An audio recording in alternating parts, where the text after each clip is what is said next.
31 साल की एक लड़की का रेप हो जाता है, फिर हत्या हो जाती है। कोई कुछ नहीं कर पाता।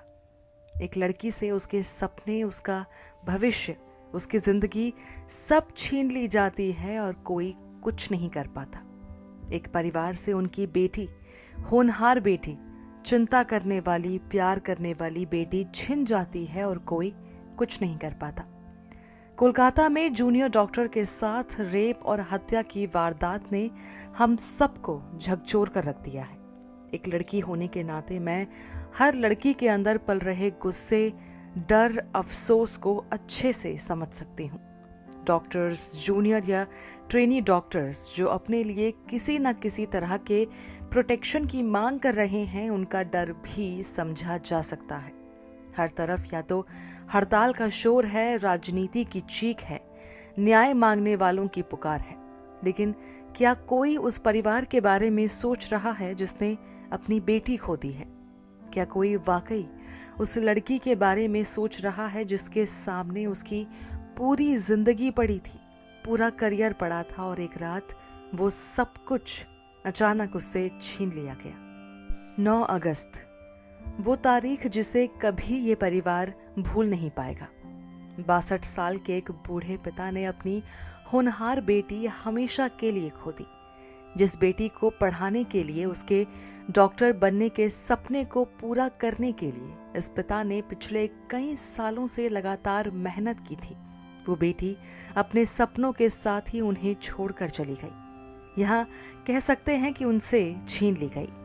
मीडिया से बातचीत में पिता कहते हैं कि 62 साल की उम्र में उनसे उनके सारे सपने छिन गए हैं। अपनी इकलौती बेटी को याद करते हुए कहते हैं कि उसे बचपन से ही पढ़ने का बेहद शौक था।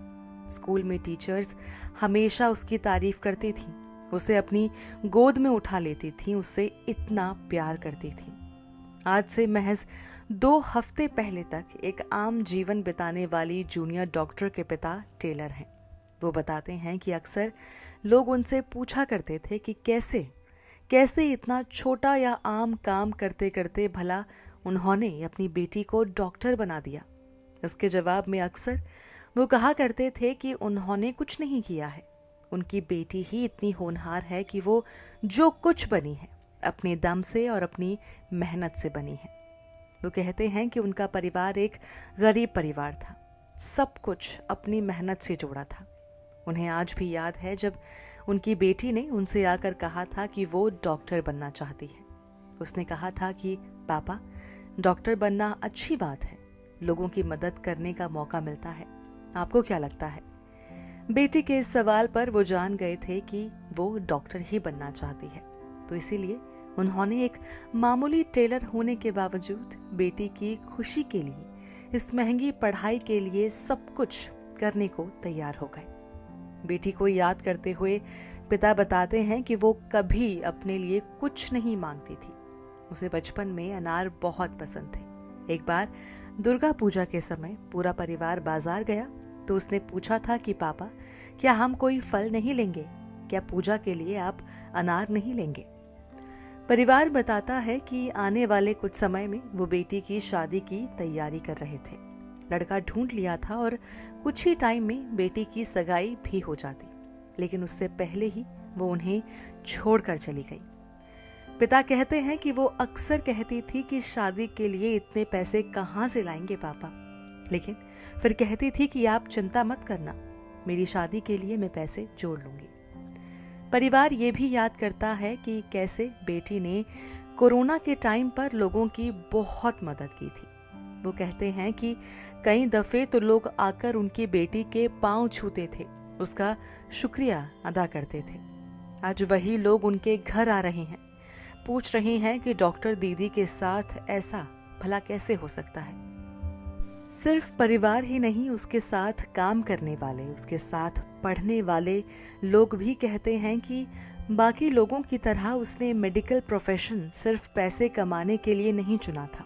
वो डॉक्टर इसलिए बनना चाहती थी ताकि लोगों की सेवा कर सके, उनकी मदद कर सके, उनके जख्मों को भर सके। पीड़िता के साथी बताते हैं कि वो अक्सर कहती थी कि वो एक बार सेटल हो जाए तो अपने माँ बाप को आराम की जिंदगी देना चाहती है, जहां उन्हें कोई मेहनत, कोई काम ना करना पड़े। कोलकाता में ही अपने परिवार के साथ रहने वाली जूनियर डॉक्टर ने हाल फिलहाल में थोड़े बहुत पैसे कमाने शुरू किए थे। इसी के चलते उसने अपने घर का रेनोवेशन करवाया था। काम पूरा होने के बाद परिवार ने बहुत शान से घर के बाहर अपनी बेटी का नाम का नेम प्लेट लगवाया था। बेटी के नाम के आगे डॉक्टर भी जोड़ा था। पिता भी अपनी बेटी के लिए इस उम्र तक लगातार मेहनत कर रहे थे। वो बताते हैं कि हॉस्पिटल में लंबी लंबी शिफ्ट करना और घर आकर पढ़ाई करना, इन सब से वो अक्सर बहुत थक जाती थी। घर से हॉस्पिटल की दूरी भी ठीक ठाक थी। पैसे बचाने के लिए वो बस से सफ़र किया करती थी, जिसके कारण उसे बहुत थकान हो जाती थी। पिता बताते हैं कि हमने उसे गाड़ी लेने के लिए भी कहा था, पैसे जोड़ लिए थे, लेकिन वो अक्सर ये कहकर टाल देती थी कि गाड़ी की किश्तें देने में बहुत दिक्कत होगी। हालांकि जब इन शिफ्ट्स के कारण उसे ज़्यादा दिक्कत होने लगी तो वो गाड़ी लेने के लिए मान गई। पिता बताते हैं कि हमें अपनी बेटी की चिंता तब ज़्यादा होती थी जब वो रास्ते में होती थी, घर से आती थी या घर जाती थी। वो कहाँ पहुंची, कैसे पहुंची, किसके साथ होगी, कौन से व्हीकल में होगी। लेकिन हॉस्पिटल पहुंचने के बाद हमें कभी कोई चिंता नहीं होती थी। हॉस्पिटल तो उसका दूसरा घर था। RG Kar medical college and hospital को अपना दूसरा घर कहने वाली जूनियर डॉक्टर के साथ उसकी माँ आखिरी बार फोन पर हुई बातचीत को याद करती है। माँ ने अब तक वो चूड़ियां पहनी हैं जो उन्होंने अपनी बेटी के साथ जाकर खरीदी थी। वो बताती हैं कि आखिरी बार उनकी अपनी बेटी से 8 अगस्त की रात 11 बजे बात हुई थी। उन्होंने उससे खाने के बारे में पूछा था और कहा था कि जल्दी से खाना खा ले ताकि वो खाना ठंडा ना हो जाए। इसी कॉल पर बेटी ने पिता की तबीयत के बारे में पूछा था और कहा था कि वो बिना दवा लिए ना सोएं, इस बात का माँ ध्यान रखे।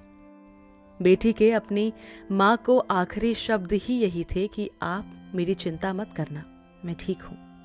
माँ कहती हैं कि बस आखिरी बार वही कुछ देर के लिए बात हुई थी। उसके अगले दिन तो उसकी फ़ोन की घंटी बजती ही रही, लेकिन वो फ़ोन उठा ही नहीं पाई। वो याद करती हैं कि कैसे उनकी बेटी हर रात सोने से पहले डायरी लिखा करती थी। माँ कहती हैं कि बेटी ने लिखा था कि वो मेडिकल डिग्री में गोल्ड मेडल जीतना चाहती है, वो अच्छी ज़िंदगी जीना और हम लोगों का ख्याल रखना चाहती है। जिस बूढ़े पिता की बेटी के साथ इतनी बड़ी वारदात हो गई हो, जिससे उसकी बेटी छीन ली गई हो, उसके कंधों पर कितना बोझ होगा, ये आप और हम कभी नहीं समझ पाएंगे। वो पिता जो बेटी को याद कर रहा है, उसके साथ हुई गलत चीज़ों को लेकर गुस्से में है, उसके जाने से टूट गया है, लेकिन उसी बेटी को न्याय दिलाने के लिए उसे खड़ा रहना पड़ रहा है, लड़ना पड़ रहा है। बूढ़े माँ बाप के लिए पिछले 2 हफ्ते जैसे किसी बुरे सपने की तरह हैं जो ख़त्म ही नहीं हो रहा। वो सदमे में है, पूरी तरह टूट चुके हैं।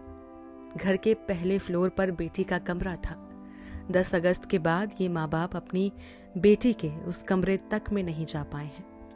बेटी की एक याद पिता मीडिया से शेयर करते हैं। बताते हैं कि उन्हें ब्लड प्रेशर की समस्या है, वो रोज़ाना दवा लिया करते थे। पीड़िता के पिता कहते हैं कि वो हमेशा इस बात का ध्यान रखती थी कि मैं कोई खुराक लेना ना भूल जाऊं। एक किस्सा याद करते हुए बताते हैं कि एक बार दवाएं खत्म हो गई थी।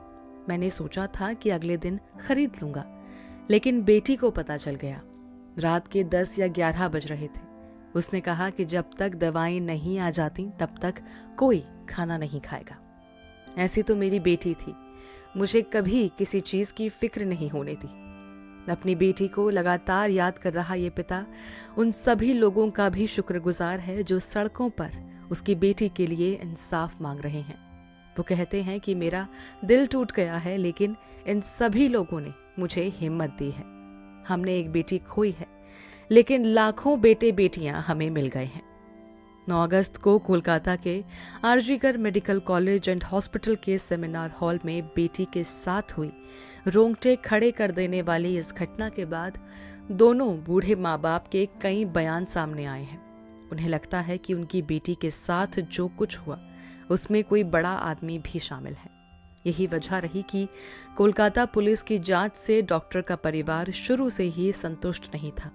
उन्होंने ममता बनर्जी की सरकार पर भी सवाल उठाए हैं।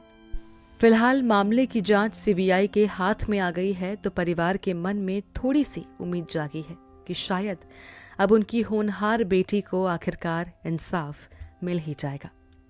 कोलकाता केस से जुड़ी हुई तमाम अपडेट्स हमने हमारे चैनल पर शेयर की है, उन सभी को देखिए और ज़रूर हमें कमेंट्स के ज़रिए बताइए कि आपका इस पूरे केस पर क्या कुछ कहना है, इस परिवार पर क्या कुछ कहेंगे जो आज पूरी तरह टूट चुका है।